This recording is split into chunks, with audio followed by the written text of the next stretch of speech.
So we really focus on stateful agents that have superior memory, reasoning, and personalization. The company was actually spun out of the MemGPT project, which kind of introduced memory for AI systems. So my co-founder Charles and I, and also our lead research scientist Kevin, were all the first three authors on the MemGPT paper. So to kind of contextualize where we're going is like we kind of believe that the agents landscape is going to shift from like these more stateless, more like workflow like agents to actual stateful agents. And so the fundamental problem that we see is basically the intelligence of agents today is bounded by what's placed into the LLM context window. So basically the context window is all like your agent or your LLM knows within that time period. And so there's kind of a lot of challenges with properly packing this context window. If you have too much data, then the performance drops, the LLM kind of gets confused and derailed.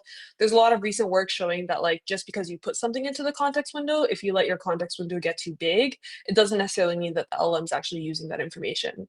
And at the same time, if you put in too little data, obviously your LLM won't have the relevant context that it needs. It's more likely to sort of hallucinate information because it has gaps in its knowledge, etc. So this is a very challenging problem. Like, how do we basically structure context windows in the right ways to leverage what we have with LLMs today to get the best possible agents?